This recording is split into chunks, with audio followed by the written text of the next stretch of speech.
میرا باپ مجھے دیکھ کے کہنے لگا تم واپس کیسے آ گئی؟ میں نے کوئی جواب نہیں دیا۔ اپنے باپ کے کیے ہوئے کی سزا ہی میں بھگت کے آ رہی تھی۔ میں سیدھا دادا جی کے کمرے میں گئی، لیکن کمرہ خالی تھا۔ باہر آ کے میں نے پوچھا دادا جی کہاں ہیں؟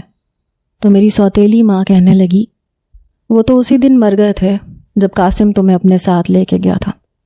یہ سن کے میں رونے لگی۔ میرے رونے کی آواز سن کے میرے چچا چچی رانیہ نیچے آ گئے۔ رانیہ نے مجھے دیکھا تو بھاگتی ہوئی میرے پاس پہنچی۔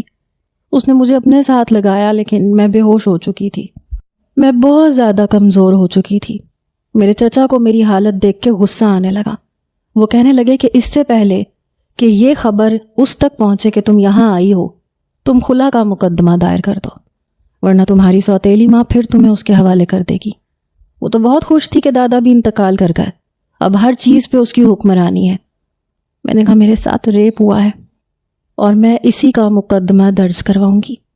میں اگلے ہی روز رانیہ کے ساتھ ایک وکیل کے پاس پہنچی، ساری بات اسے بتائی تو وہ کہنے لگا کہ بنا اجازت کے نکاح ہوتا ہی نہیں ہے، اگر کوئی زبردستی نکاح کر لے تو اسے فاسق قرار دیا جاتا ہے اور یہ رشتہ زنا کے زمرے میں آتا ہے۔ بہرحال اس نے مجھے پولیس اسٹیشن جانے کے لیے کہا، میں وہاں جا کے اپنا مسئلہ بتا کے ایک FIR کٹوا دوں تو پھر وہ میری مدد کر سکتا ہے۔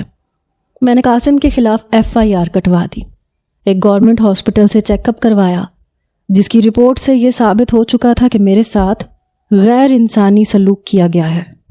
قاسم کی فوری گرفتاری کے نوٹس جاری ہو چکے تھے۔ جب میرے والد کو یہ پتہ چلا تو وہ مجھ پہ بھڑکنے لگے کہ یہ تم نے کیا حرکت کی ہے۔ میری سوتیلی ماں بھی مجھ پہ چلانے لگی کہ تمہاری وجہ سے ہمیں نقصان پہنچ سکتا ہے،